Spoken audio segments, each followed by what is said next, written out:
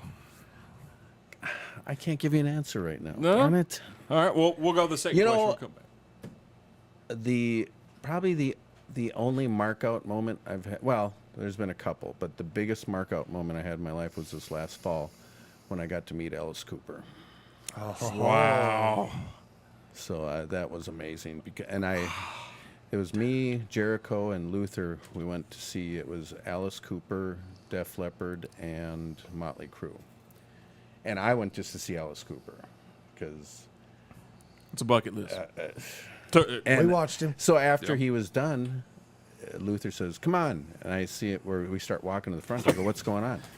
He says, "We're going to the back." I said, "Are we going to get to meet Alice?" And so we brought us into the dressing room, and Chris knew him. you Yeah. know. So when he was done, and Alice was telling his stories about traveling with these younger bands now, about how when they do meet and greets, all the fans walk past Alex and go to the younger guys. And he says, every once in a while, he says, "I get that freak. That'll be Alice." And so when he got done talking with Chris and stuff, I went up to him and I said, "Alice," I said, "I'm one of those freaks." I said, I bought his album, I think when I was 15, and it was a live album called The Alice Cooper Show.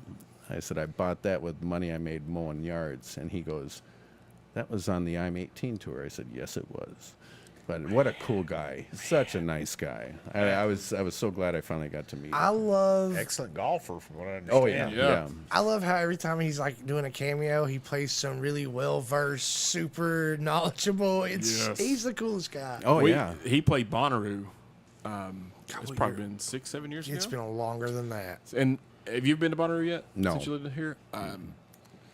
Right across the road, obviously. I know it's And probably about just 3 miles from Bro, us. I haven't Yeah. been to a Bonnaroo in 10 years. This may max. be the first year I've never been. Really? I may not go this year. But they put Alice Cooper. It was about midnight, I guess it was, and they put him in a tent instead of putting him on one of the main stages. How many people you think were in that? Yeah. 10,000. Why would they put him on the main stage? That's what we were wondering. We're like, It was buttholes and elbows, dude. I'm talking. They've done that multiple times. So I saw Korn there last year. Same deal. I mean, it's like they were on this little stage and middle of the night, and I just remember turning around looking, and as far as you could see in that direction was people, and it's like, dude, why didn't you just? It's move? Korn. Yeah. Well, we got there early and we were up close. Yep. Close-ish, and it was an awesome show, and I was like, man, this is great. And We there's a- watched Danzig that year too, same year they put Danzig in the same tent. same tent. They put T-Pain in that tent. They put Zach Bryan in that tent 2 years ago. Like, Weren't the Foo Fighters just there, too? yeah, the Foo Fighters. To be fair, Wow. To be We were fair, close. Danzig That was close. didn't have the turnout that Alice Cooper had. Danzig did not I have felt the like I turnout. was Well, the only no. person. He- I love Danzig. Well, yeah, but a lot of, Yeah, When we that's- were at, Who was it that knocked Danzig out? when we were at the Hangout, it was a dude from Yeah, knocked the him band out. was Cobra. Coheed and Cambria. No, there's Cobra was in their Cobra name. Kai, something like that. I just saw There's a him on- big bald-headed guy that knocked him out, and I cannot think of the name of the band. That's gonna bug me. But a similar experience. We were at the Hangout Festival, and they had Motorhead playing, and Motorhead played at 8 o'clock on this little side stage. But I don't think they were expecting that kind of turnout. It was just because it bottlenecked to get into it, and so people were just standing out on the beach again, as far as you could see, just to hear Motorhead. I mean, it's Well, what about Motorhead. that one? It was a couple years ago. They did the all metal 3-day metal fest. Oh, the there. Exit 111. Yeah, yeah, yeah. that was awesome. I wanted to go, but ticket prices were insane. I got lucky, and Verizon had a thing where you could like use a Verizon Up award, and I got a ticket for free. Oh wow! And I was like, all right, cool. And then I think I bought my daughter's ticket. And we went, and of course, Got to see Slayer. see Slayer, and she was. This is gonna sound funny, because I've seen Slayer a bunch of times, stuff. But there was quite a few bands I wanted to see. But I really wanted to go see Leonard Skinner. But Dude, Leonard Skinner's awesome. If you're from here and you haven't seen Leonard Skinner, something's wrong with you. Because I saw him at what was that amphitheater? Starwood, Yeah, saw him there finally. And I was just blown away. And that was when the keyboardist was still alive. Billy Powell. Yeah. And it was like I was watching a part of Americana. Oh, yeah. And it's funny, they wouldn't let anyone bring in blankets because I guess the Leonard Skinner fans like to light fires with the blankets. And stuff. And fight. And roll down the hill whenever there's a hill at Starwood. Yeah. But yeah, that was one of the most amazing things I've ever seen. I got to see them open. Jamie Johnson opened up for him in like 2019, I guess it was, and I was 11th row, I think. Unbelievable, man, unbelievable. Love Skinner. All right, so this question: have you seen the movie Dirty Dancing? Yeah. Have you seen the movie Roadhouse? Yeah. Who would you rather be, Johnny Castle from Dirty Dancing or Dalton from Roadhouse? Dalton. My man. I need it. Yep. My man. That's the correct answer, sir. No, it's not, but that doesn't matter. But I still need to dance. Dancing your tights, in your gear. Isn't that funny? Yeah. I'd say all these big badass guys. Yeah, I wear tights. When I would meet people that didn't know what I did for a living or anything, and they'd ask, "So what do you do for a living?" I'd go, "Well, I get half naked and oiled up, and I roll around with another grown man who's half naked and oiled up in front of thousands of people." And they look at you like, maybe I don't want to know. Tell me what you do for a living without telling me what you Yeah, do yeah. for a living. Then I tell them pro wrestling. Oh, okay. Okay. I got you, yeah, got you. yeah. You still got any of your old gear left? No, the only thing I have left is I have an old long Bon Jovi jacket from the hair metal days that I used to wear to the ring when I still had my white snake hair. Sweet. And then I have a guy in Colorado, a friend of mine, wrestler.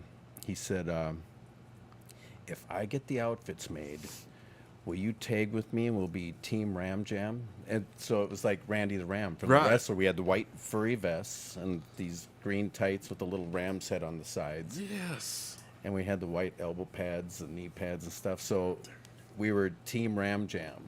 And That's awesome. so I still have that, the vest and the tights. But that's all I have. I Team think. Ram Jam. Would You ever pull up break in them out car every once in a ramrod? while? No, no. Yes. But it's funny. The end of the match, we both did the big double The off the hit. top, and I think we won. We laid on top of the guys after the finish. Boom, 1, 2, 3. We won, but we just laid there like we died, and laid there and laid there. We told them, wake us up, tell us when all the fans are gone. So Yeah. we laid there and laid there and laid there. All of a sudden, I realized they're taking ropes off the ring. I'm going, are the Nobody told fans you. gone? Yeah, no one told us. We must have laid there for at least 15, 20 minutes. It's like no one told us the fans were all gone. Oh, they ribbed you good. Yeah, buddy. yeah. They did. You don't have the JL mask that going too? No, I had 3 of those. And one I just gave to someone, and I sold the other 2. I just didn't want to ever wear that outfit again. Yeah, no, I briefly talked with you about that at Yeah. the food truck. And, Mr. JL, I kind of like the BT Express, I kind of figured it out pretty quick. Like, why does he have a mask on? Yeah. Well, it was my idea because no one in the States had been doing a mask gimmick, and I had been working for that lucha company in Japan and saw a lot of cool gimmicks.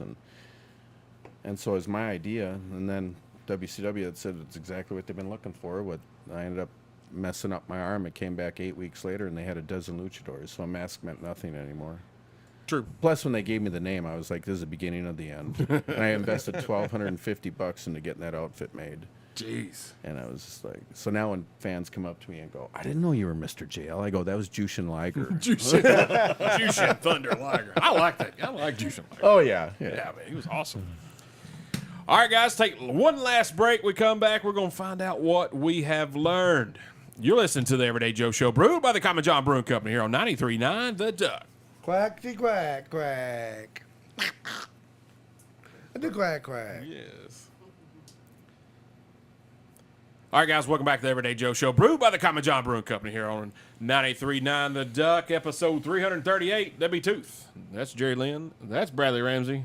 I'm me, the Travis Reed. Now it is time to find out what we have learned. Tooth, what'd you learn? That's definitely the coolest JL I know. I used to know a cool JL. This guy's cooler. For show.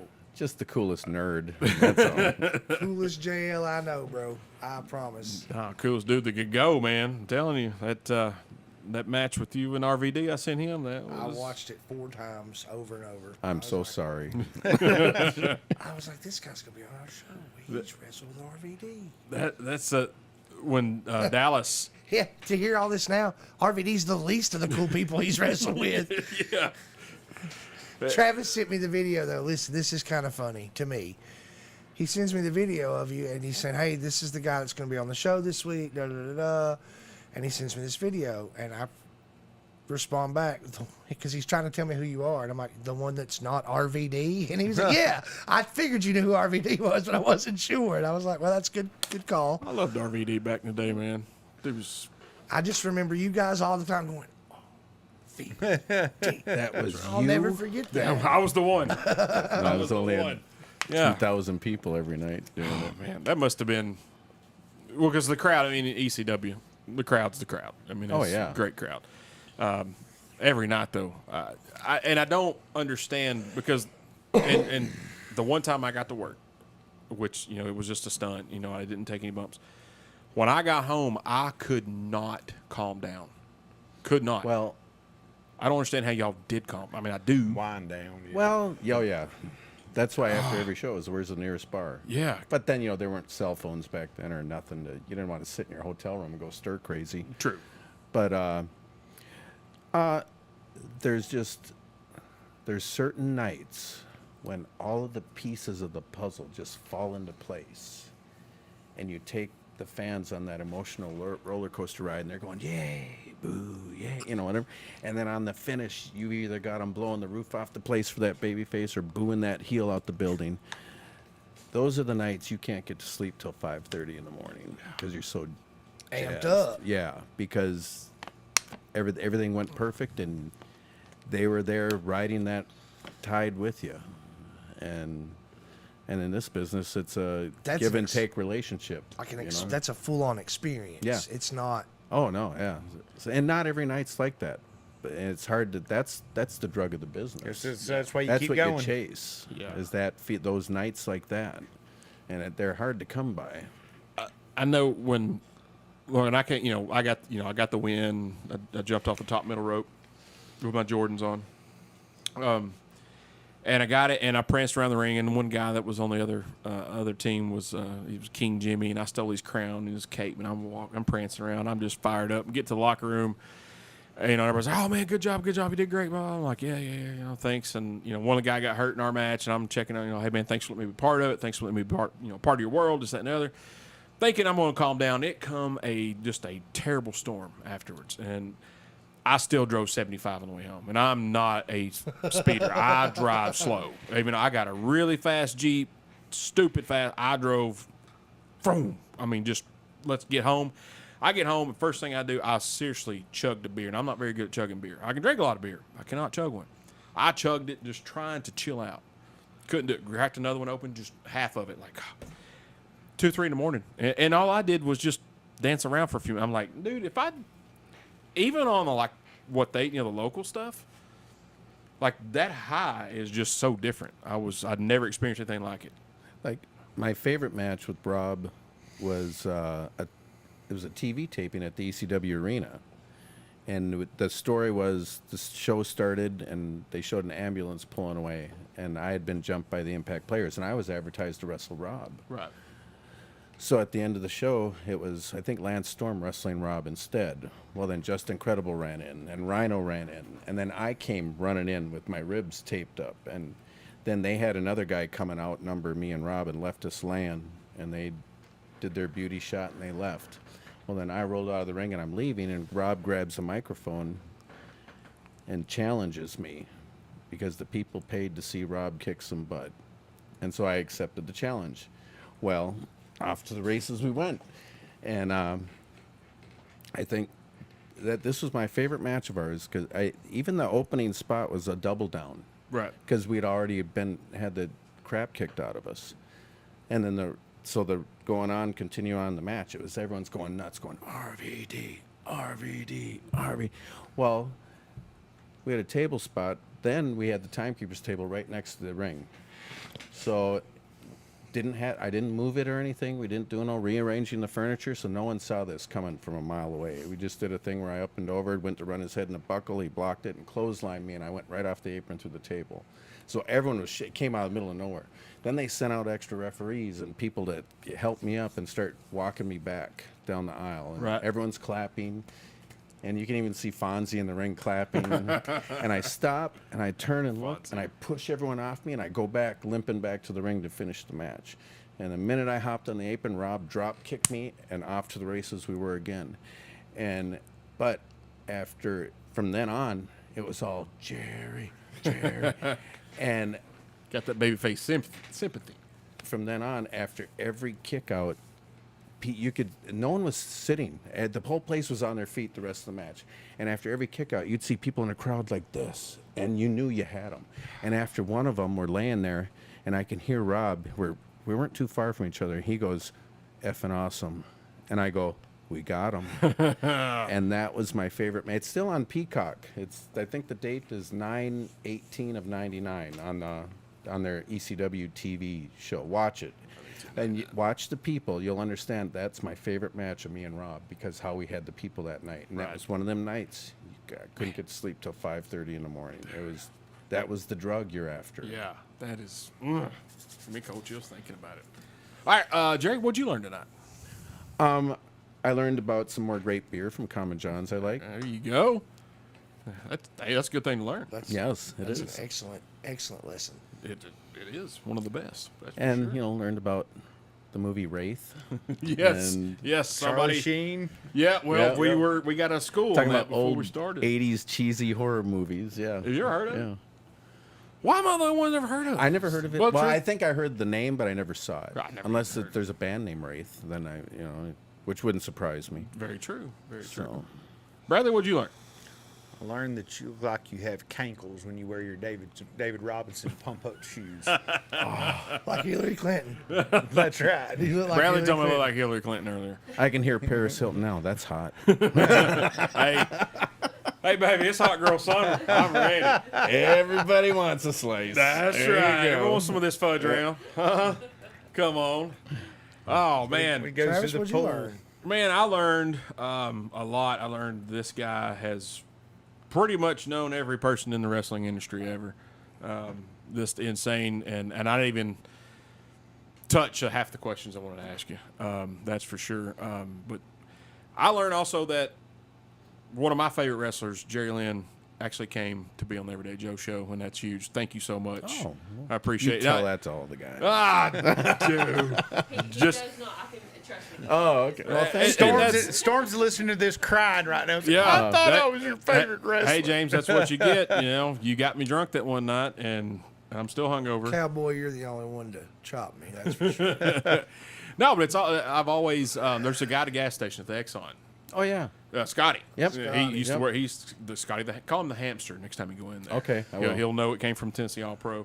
I told him, I got to meet you. He's like, oh yeah, come here. But there's a lot of people that know that you were one of my favorite guys. I recognize you at the Poison concert. Okay, it's Jerry Lynn. It's Jerry Lynn. And to have somebody that I enjoyed watching, entertain me, and give me that suspension of disbelief. It's awesome to have you here in the thank studio, you. man. It's Thank been a pleasure. Great talking music. Next time we do a music episode, Oh, yeah. because these two definitely. guys here are the music experts. We'll Well, I'm not an expert. I just know what feels good. Thank you. That's the answer. Because I talked to some guys about metal. I said, I had Meshuggah's had a 4-song EP called None. I loved it. Then they came out with Destroy, Erase, Improve. And it was, you'd be jamming to the beat, all of a sudden they're offbeat. And I'm just like, come on, stop it. It's like, I call it mathematical metal. Yeah, It's like, mathematical don't make it complex. Just make it feel good.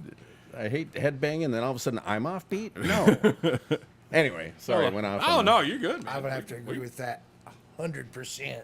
Yeah, it's supposed to just feel good. Yeah, we can talk about Meshuggah all night. It's good. That's why I never played Guitar Hero on Expert. I just wanted to have fun and feel good doing Yes. it, and kick my leg in the air, and Medium. stuff like Yeah. that. Medium is as far as I'd go. I'm done with medium's it. And that's Yeah, why I play yeah. air guitar. 'Cause You I need can do enough. whatever I You need want. enough time to sling that guitar on your shoulder. one I didn't time get to catch that it again. advanced. That dude, when I went to that show, the dude from Crowbot, he did that no less than 8,000 times in a 7-song set.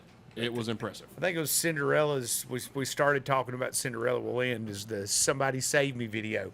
That's the first time I saw it. Every yeah, one of them would yep. do it. They'd spin that sucker around and catch it, and then go back to playing. I was like, that's as cool as the dude So- back there throwing his drumstick up and catching it, never missing the beat. And if you drop it, you turn into Rick Yeah. Allen. So at that Exactly. point, Annabelle was little, so I'd have to wait for them to go to bed to play Guitar Hero. So it'd be like 10 or 11 at night. Right. And so I'd play, and before I realized, it'd be 4 in the morning. I go, I gotta get to sleep. Well, one time I left it on. I was playing in the morning. I left it on, got out of the shower, and I saw the TV was on, so I walked out in the living room naked playing Guitar Hero. And I didn't know it, but my wife took a picture of me from behind playing Guitar Hero naked. So the next show I did a small indie show at the Stadium Inn downtown. Yeah. Oh, the stadium. And Yeah. I'm sitting there in the locker room, and Jamie Dundee comes in the locker room. Met him in a strip club in Nashville. And he walks in, and I'm just sitting there. I'm lacing up my boots, getting dressed. All of a sudden, I hear Jamie go, "Hey, who here likes to play Guitar Hero naked?" I just went. I raised my hand and put my head down in shame. I'm like, she sent him the picture of me. I'm like, awesome. Oh. Oh, that is I great. told her, but hey, you got 2 Wawa bars. Come on. That's right. Oh, that's the wrong bar. Jeez, sorry. Let's take that for the volume knob. It happens. Well, Two, thanks for being here, my man. Thank you. Yes, Mine's sir. like the toggle switch. Switches the pickups. It's a baby one. It's so tiny. Jerry, thank you so much Oh, once again, man. thank you Yeah, guys. man, That's thank Yes, you. I fun. appreciate it. Bradley Ramsey, Yes, sir. thanks for being here, man. Thanks for Thanks, having Reed. me, as always. Thank you for being here. You're welcome. All right, appreciate it, guys. Holla.